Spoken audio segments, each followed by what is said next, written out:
Hey, what's happening, everybody? Thank you so much for joining me for today's episode as we are diving back into the My Favorite WWF LJN tournament. We're currently on the 5th video of round 2, and I gotta say, based on 3 tournaments already, this second round, it's not giving me a second round feel. Pretty much any tournament I've ever done, 3 different My Favorite LJN tournaments. My favorite Ram Treasures tournament, my favorite Hasbro, Remco, tag team tournament, all these different tournaments. The first and second rounds are generally, they have the same feel to them because the first two, you're still basically knocking off the figures that generally don't really have the best chance of winning the tournament, right? There might be a few figures here or there that make it into round 3, just skid on by based on the competition they're facing, but that is so freaking rare. Once you get into round 3, that's really when your matches really start getting harder and harder. And round 4 is, like I said, the best of the best, and round 5 is your absolute elite figures. But so far, four videos in to round 2, it's giving me this, like, every video feels like it's semifinals. So not every single figure in round 2 is going to be these absolute phenomenal elite type figures. So at some point, you are going to get the video where it's not going to have the most elite matchups. But so far, I'm really enjoying the second round. I think it's been probably the most enjoyable, easily, second round of any tournament I've made. So maybe the Remcos. I don't know what it is. For whatever reason, the Remco tournament has probably been my favorite tournament to film, and I think it's because I have so many unique, different niche figures in that tournament that every single round felt like its own uniqueness to it. So I think Remco is like on a league of its own. But this tournament, I'm really enjoying doing the second round, and I'm glad I didn't put this off for an entire week or more because this has been fantastic. I'm really enjoying this. Hopefully you guys that are watching the videos back home, hopefully you're getting a kick out of the second round as well and enjoying this tournament overall. So, I did say this was the 4th video, and nope, this is video 5, not video 4. Video 5. Round 2, part 5. So I misspoke there. Well, first matchup today, we are looking at Mega Maniac Brutus, and we actually just saw a Brutus Mega Maniac figure in the last video. Now that one, the one that's part of this video, is a John Ruggiero Brutus Beefcake figure. And he will... Ooh, that is a fantastic battle. Like I said, man, every freaking matchup feels like it's going to be semifinals. Rhythm and Blues Greg Valentine. That is a fantastic matchup. This one is going to have Blue Earthquake. And he is going to square off against Ram Treasures Abdullah the Butcher.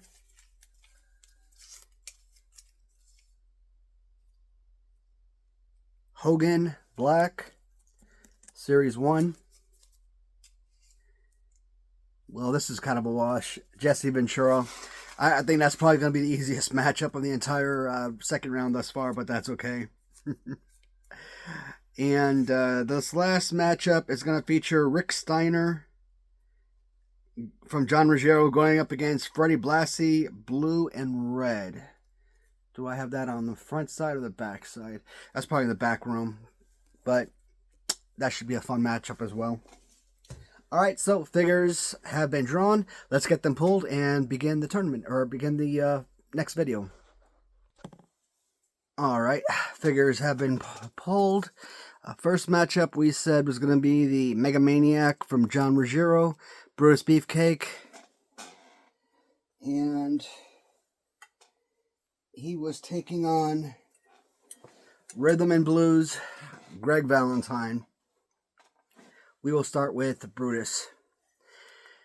So I thought about seriously taking this figure and putting him in my the new Brutus Beefcake figure that I got in. Obviously, I already have a carded, mint on card Brutus LJN, but I bought it because the bubble was coming up, and when I finally got the card in, it came off all the way, which is fine. It's going to be resealed, and my goal is to turn that Brutus Beefcake LJN figure, or that card, kind of like into a Mega Maniac mint on card custom. So I'm going to probably go through Random Treasures, get myself one of those Mega Maniac colored rubber shears.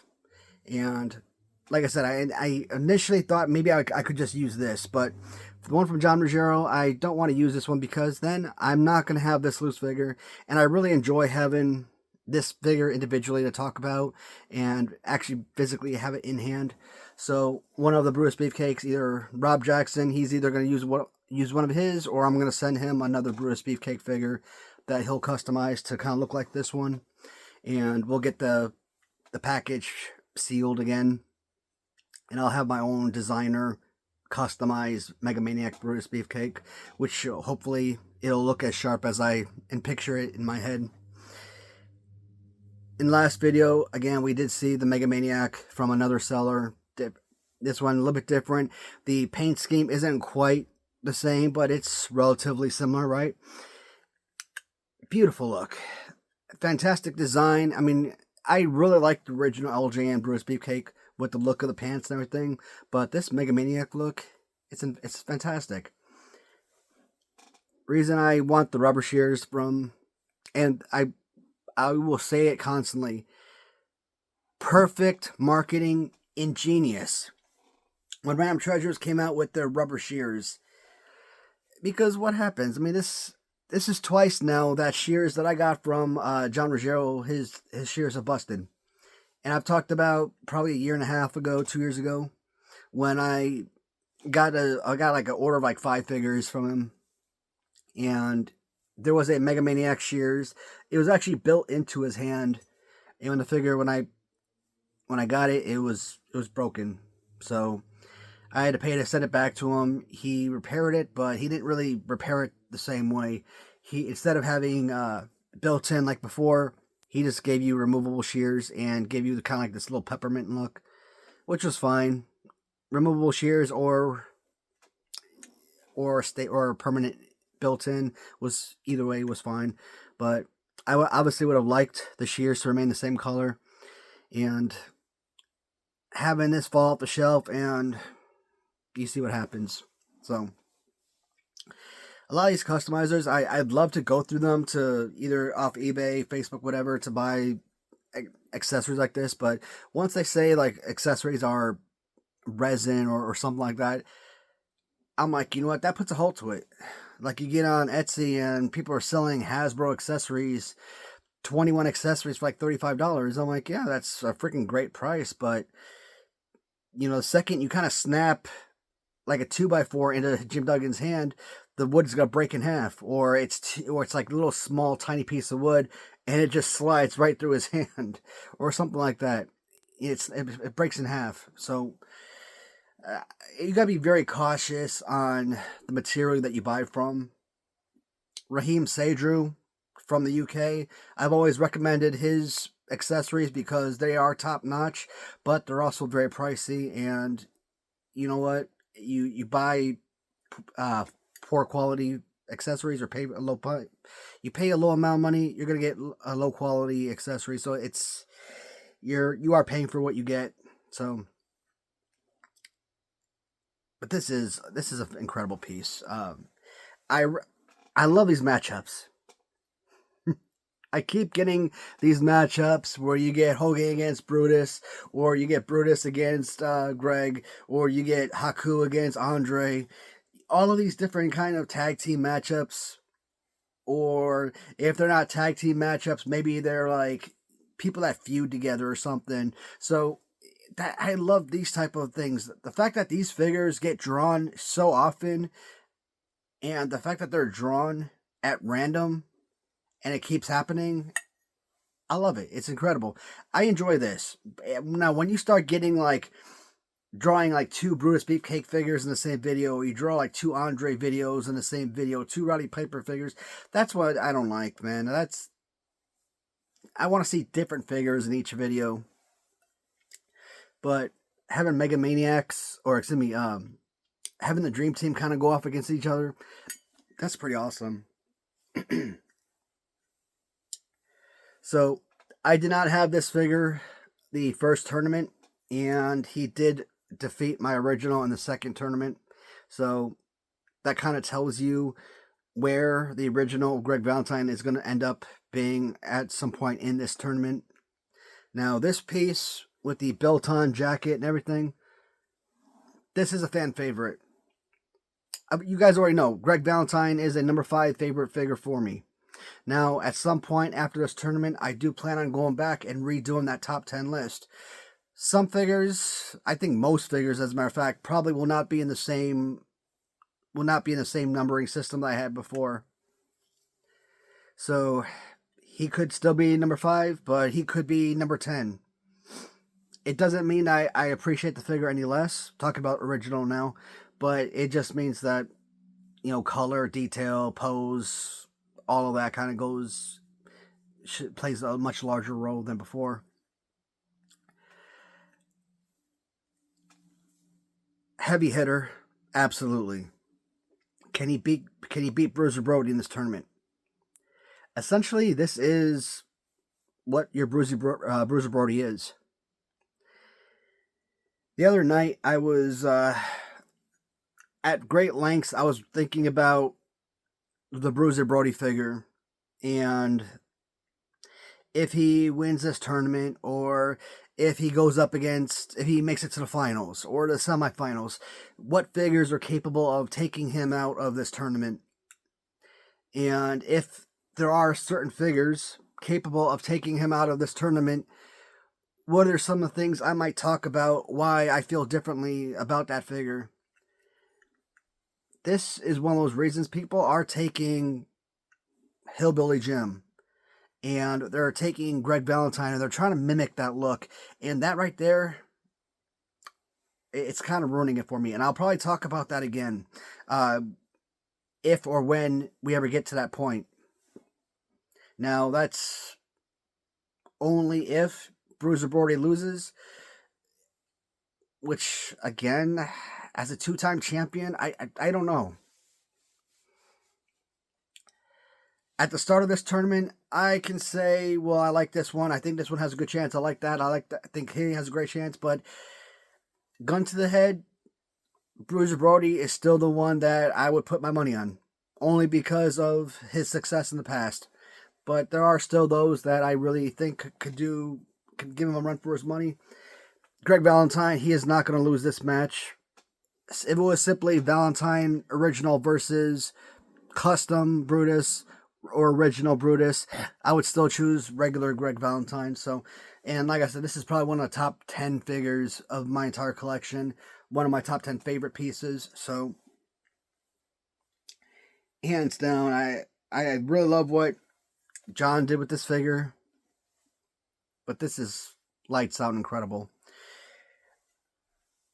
I don't know if you guys can see it. Hold on, let me turn this. Alright, so right next to that red box, the Thumb Wrestlers, you see my mint on card Hasbro of Greg Valentine. So technically that right there was my first Rhythm and Blues Greg Valentine figure. And you know that does come on well, no, because they changed the background. Because I was gonna say that comes on an official Hasbro card backing, but they use the Greg Valentine extended arm punch bubble. But they took the Greg Valentine, they changed out the arms, gave him more of like the Honky Tonk Man type arms. I think they may have actually put Honky Tonk Man torso on the Greg Valentine bottom. So, and that was a perfect figure. So when I got this in not too long after that, I'm like, heck yeah, getting this as LJN as well, incredible. Now, when Mattel Retros came out with their Rhythm and Blues Honky Tonk Man, I'm like, well, now you just kind of made my custom Hasbro obsolete. But I'm glad to have them all. They're all fantastic pieces. Next matchup, we're looking at Earthquake, as he does battle against Abdullah the Butcher. So, you guys know Print Fury and Ram Treasures, they've come together to put together all these pieces. And because I buy a lot of these figures from Ram Treasures, they get a lot of ire for the bad figures or bad poses or rubber or what have you. But it's Print Fury that comes up with a lot of the designs sometimes.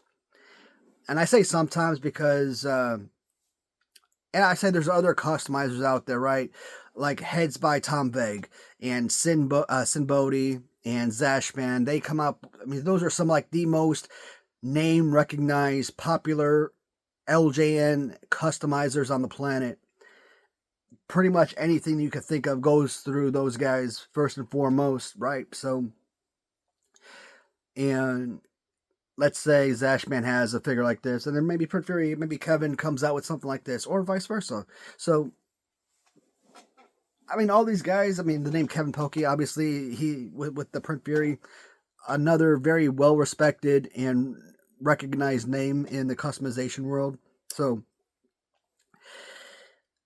when you get these figures, yeah, they're designs, I'm going to say they're designs of Print Fury, and that at Rum Treasures, they create the molds, and they give you them the rubber figures. Now, this one I bought from Kevin directly off of his eBay account probably 2 years ago or so. And this is a resin figure, so this one's actually is a statue. And I think now in the first round there was the natural disasters, the red and black and white natural disaster earthquake that did not make it to round 2. So we only have one earthquake left over. But because I think of Hasbro, and I think of Hasbro Series 3, I think of Blue Singlet Earthquake. This is the earthquake that I'm most familiar with. So yeah, this is my earthquake. This is the earthquake that I'm most excited about. And if you were going to see Earthquake in round 2, I would like to see both, but I'm glad that this is the one that made it. And it didn't cost me a fortune. I think that both the figures are listed for like $110. And I think I may have offered him like $90 for each of them. And I don't remember why I did that. Either A, I wanted them both because they were 2 different designs, or B, maybe I thought one was Earthquake, maybe I thought the other one was Typhoon because of the red, and maybe I wasn't paying attention. I don't know. Either way, he accepted both, and I was happy to get both. I mean, they're great figures.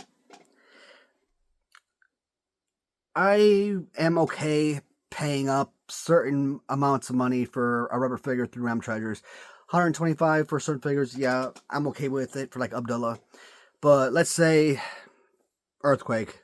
As a resin figure, I would not pay $125, or at least I would not like to pay $125 for this. I think most resin figures, if they hover around $50 to $60, I'm like, okay, that's fine. But when you start getting into like the prices of a rubber figure, $125, $135, $150, I'm like, nah, man, it's resin. It doesn't. Now, I'm not the designer, but from what I understand, it is a lot easier to make a resin figure than it is a rubber figure. So, anytime I want to buy, if I'm going to buy a resin figure, I want to make sure it's under $100 every time. But this is a fantastic piece, and because it is a statue, nothing more, I don't really care about play pose. So, otherwise, I look at this and be like, okay, well, maybe I'm not too excited about this right here. But again, it's a statue, and for that purpose, I've never had any complaints about it. Abdullah the Butcher, if I could have gone back and redone this, I've talked about in the past, I already had a red and black Abdullah the Butcher that I got from Wrestling Writer back in early 2022, like January 2022. So I think this may have come out, I want to say February of 2023. Maybe it was March. January, February, or March of 2023. And yeah, that seems all right. And I remember because I was sleeping in one of the spare bedrooms, and it was probably like a Saturday morning. And I was like 7 a.m. I jumped on eBay or something and got a message, and then I probably like got on like Etsy or something. I saw this figure. I'm like, oh heck yeah! And I probably saw this figure before anyone else. So I'm like, bought that up immediately. And because I was buying this, I'm like, you know what? Let me go ahead and get that Lex Luger as well. Kind of get a couple figures. So. But if I could have redone it, I would have gotten this in, I think he had white and red as his pants. So white pants instead of red pants. That way I would have 2 different colored Abdullah Butchers, and I wouldn't have 2 different red pants on my shelf. But among Ram Treasure figures, this is probably one of my top 10 favorite pieces from them. And initially, I mean, I love the figure. I've always loved the figure, but I think when I first got it, I'm like, you know, maybe because of arm positioning, it didn't hold my highest esteem. Like, I love the figure, but, like, I didn't rate it, like, you know, top 10 or anything like that. But nowadays, I'm like, heck yeah. There's certain things I love about the figure that I just don't get with the Wrestling Matter version. Namely, you're kind of like your Iron Sheik elf shoes type of deal, right? I love when you look at figures like this. I talk about it with my Colonel Mustafa figure, where the pants, the way that they are designed, it's like you took a real life person and shrunk him down. They got all of the creases and all the crevices all perfect in here. The way that the pants right up into his butt and everything, the outline of the butt. I mean, it's insanely good. This is a good playable figure. I mean, you got a good choke slam pose, right? Throw a good left hand punch, and you get these little small uppercut punches or little chops. So it's a very playable figure. Now, I would never want to ruin this figure or risk paint damage or anything like that. So even if one day I decided I wanted to sit down, I wanted to have a match or have a Royal Rumble, I couldn't use this because, again, I wouldn't want to damage him, damage the paint or anything. But this is a really solid piece. And he came darn close to winning my Ram Treasures tournament. I think he was probably, what, if I recall, a semifinalist or something. Well, last 5 standing. I don't remember exactly, but I know he was near the bottom. One of the last few figures remaining. Both are solid pieces. I don't have a lot of history with Abdullah the Butcher. Earthquake is one of my all-time favorite guys, whether he's bad guy, Earthquake, or good guy.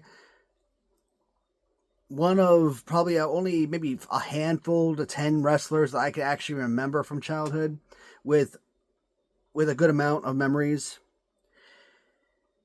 Problem is, he's a resin figure. I still say, and I will always say, a resin figure could always win this tournament. One of my go-to potential winners is that Dragon Ricky Steamboat figure. He's resin, but he could darn win this tournament. So resin doesn't necessarily mean that you don't have a chance of winning. It would be better if he were rubber.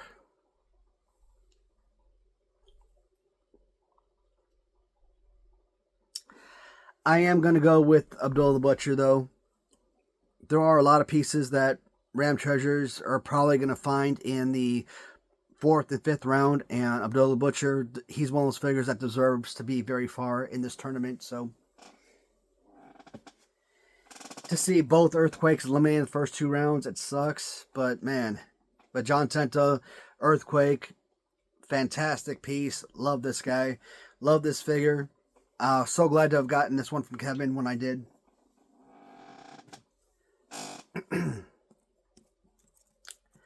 Next matchup is going to feature Black Hogan And here's another one of those interesting matchups. So it's going to feature Black Hogan going against Jesse Ventura. And I keep saying, man, Jesse Ventura is one of those figures that people are constantly customizing to look like Hulk Hogan. And from Wrestling Writer, I have an NWO Hogan like this. From John Ruggiero, I have a Jesse Ventura that he customized to look like NWO Hogan. So I do get that figure in from time to time. And when you look at this, he does have kind of like a Hulk Hogan face. So I understand, it's utilizing a Jesse Ventura for a Hulk Hogan, right? It's just that the freaking pose is so bad. And I understand that around this time frame, at the release of this figure, I think this came out in Series 3, so 1986, right? Jesse Ventura had already been retired from wrestling and been commentating for probably a year or two at that point. Maybe longer even. So could you have gotten like a Mean Gene Okerlund type with him in a suit? Or maybe you could have gotten him in like maybe a tie-dyed shirt and blue jeans or something. I don't know.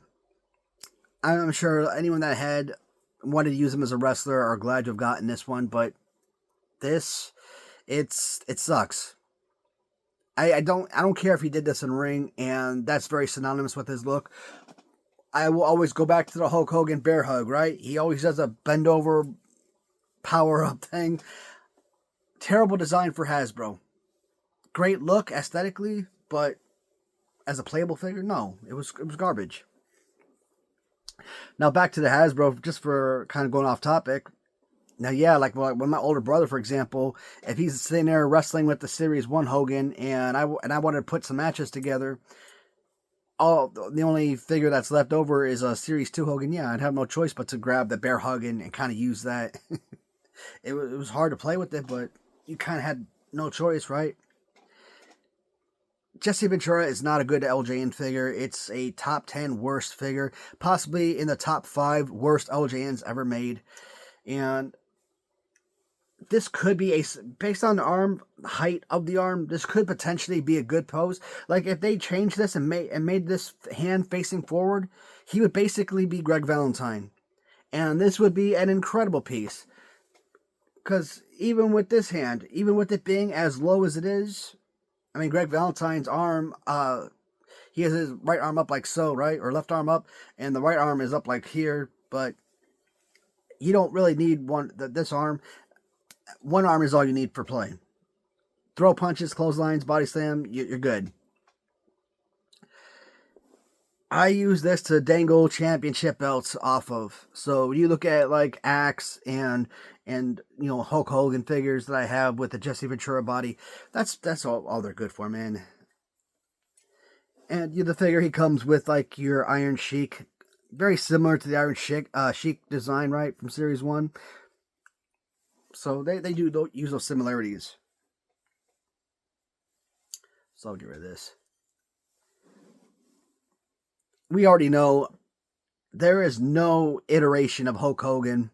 Even if you're using the Jesse Ventura Hogan figure, there's no iteration of Hulk Hogan that loses to a Jesse Ventura original. And dare I say that this Series 1 Hogan repaint is arguably one of the best freaking Series 1 repaints I have ever seen.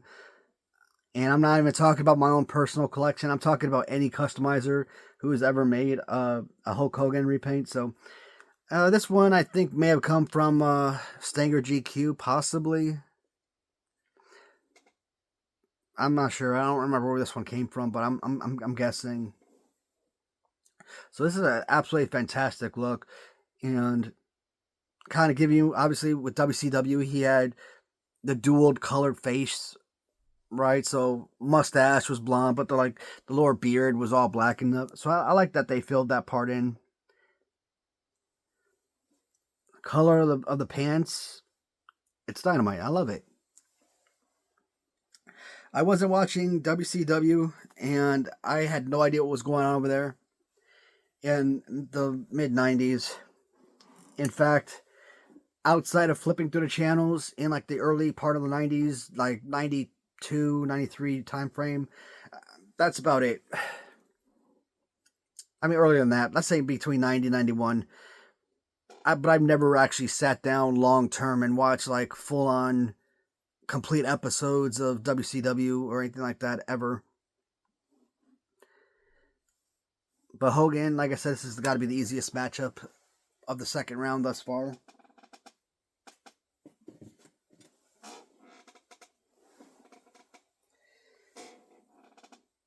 Now, we've got yet another John Ruggiero figure with his Rick Steiner going up against Freddie Blassie.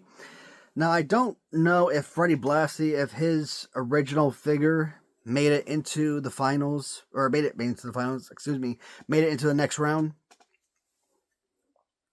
So, I know a lot of people might hate on the original because all it is an all red with yellow jacket, where I guess he was more synonymous with wearing like, what do they call it? Dang, what's that word? It's gonna come to me, man. Bedazzled jackets. But I don't know. I've never had a problem with the original figure. I didn't know Freddie Blassie growing up, and like I said before, there are certain characters from LJN that the first time I ever heard their names, or at least to the best of my knowledge, the first time I ever heard their name is when I started collecting LJNs, Freddie Blassie being one of them. Now, I did have a duplicate Freddie Blassie, and yes, when I started my first LJN tournament, wanting to get a feel for the figures, I used Freddie Blassie in my Royal Rumble, and best believe he was one of the most enjoyable pieces. But because I viewed him as a 70-year-old man, obviously I couldn't do a lot of damage with the figure or use him as a like you would a Hulk Hogan or Andre the Giant, right? So you had to kind of treat it like real life. But otherwise, Freddie Blassie could have been like Royal Rumble champion or something, man. This was such a fun piece. Freddie Blassie, SD Jones, very similar poses to an extent. Not too far off from being, as far as play pose goes. So they're both enjoyable pieces.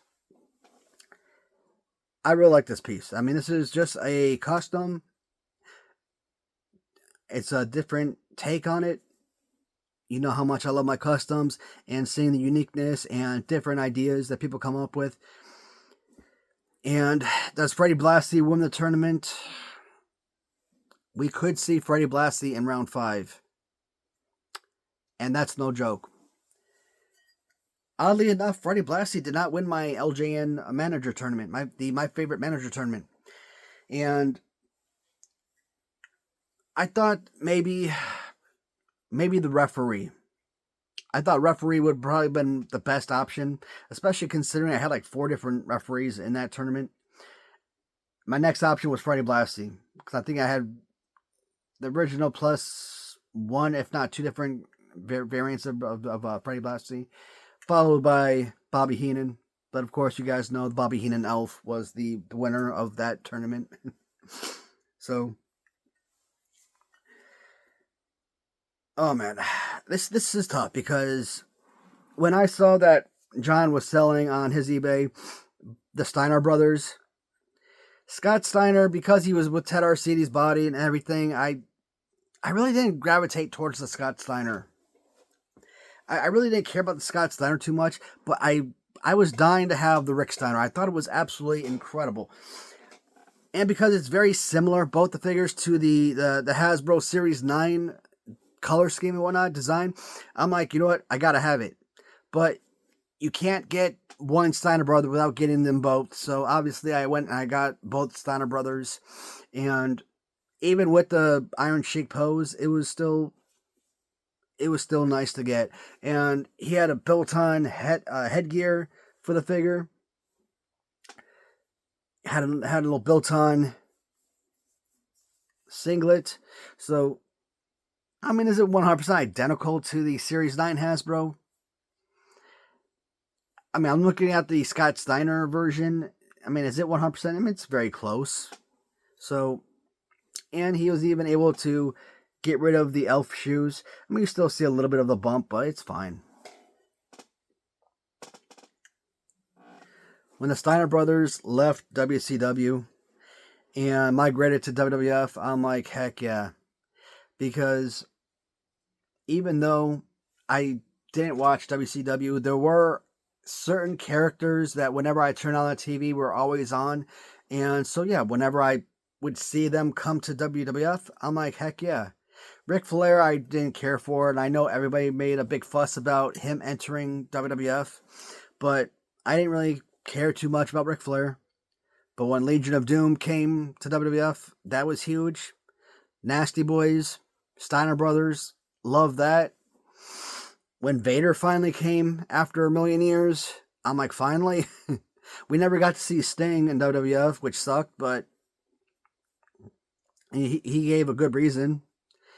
You know, while all these guys were leaving WCW to go to WWF for the big payday, you know, he was showing his loyalty to WCW, and you got to really respect that. So, and in WCW, he is the face of that franchise, face of that business, right? Whereas if he went to WWF, who knows how they would have used him, if they would have used him the right way or not. Maybe he would have gotten an immediate push and made some headway, been tag team champion, heavyweight champion, or maybe he would have been nothing more than a bunch of squash matches. So you don't know. At least he had predictability with WCW, so I understand why Sting stayed where he was. Obviously, Mick Foley. Cactus Jack. I mean, I always say that I didn't know about Cactus Jack, but that's not true. I did see Cactus Jack a lot in WCW. Of course, I didn't really become really familiar with him. Not until Mankind and WWF. So, seeing a lot of these guys go back to WCW afterwards, it just kind of felt like everybody was going back home, essentially.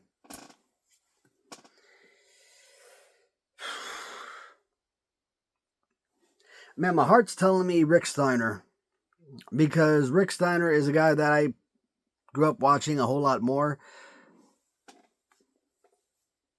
I am one of those, probably the few people in this world that really enjoy the Freddie Blassie figure, and I think I like this figure probably more than the average person does.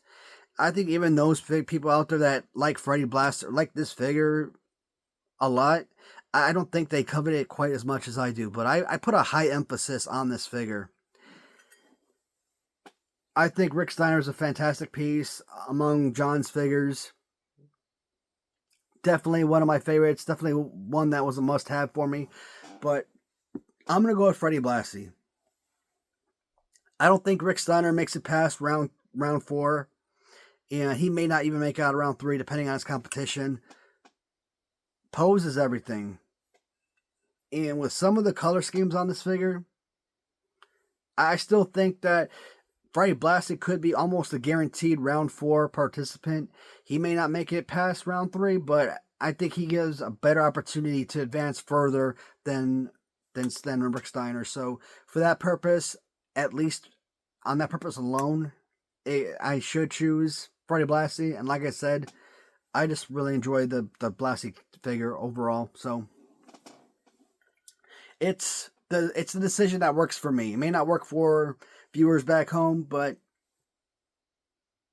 I think it's a solid piece. The one thing that's kind of sucks right now is that you are starting to see some yellow bleed through on the jacket and even around the wrist of the figure. Now, because some of these figures I get from Harvey Snuts off of Mercari, I keep them in the back room, the storage room. Maybe I need to move them over here to the main display wall. But that's like another 20 figures or so that I gotta find space on this custom wall over here, and I just don't know if I could do that. Because I wanted all the figures to sit side by side like this, you know? You keep moving them side by side. But eventually, you're either going to have them like this, or you're going to have to start putting them staggered where they're kind of like so, because I just ran out of space when I put them side by side like so. And like I said, you got like 20 more figures or so in the storage room. Plus, Ram Treasures is still going to be coming out with more and more figures. And I'm sure there's still going to be figures on Mercari and eBay that I find from random sellers here and there. Customizers like Eric and Rob, I'm pretty sure I'm going to be getting more figures from them. Hopefully, Eric, I could get a new batch from him that's still doing probably sometime in the next year or so. Hopefully, it doesn't take as long as the previous batch took to come in. So, but that is round 2, part 5. Hopefully, you guys enjoyed the video. And until next time, guys, for the foreseeable future, I think that this is pretty much what I'm going to be doing for the next week or two. I don't have any other videos of interest, so maybe I'll make a... There is a troll on Mercari. I do want to make a new Mark video, but I kind of made another Mark video in the past. If you guys don't know, Jason over at Blatant Inference Wrestling had a couple of those Mark videos that were a lot of fun, and I kind of branched off of his idea, and I don't think that video did too well, but this guy wants to sit there and try and troll me on Mercari. I'm like, all right, you want to play games? I'm going to call your ass out.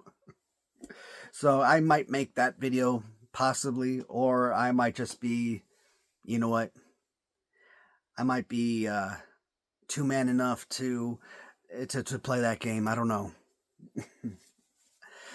But that's it for now, guys. Yeah, I got nothing else going on, so it's probably going to be strictly tournament videos. So hopefully you guys are cool with that. But that ends this video, guys. As always, please feel free to leave a comment. If not, no worries. I'll talk to you in the next video. And until then, goodbye, everybody.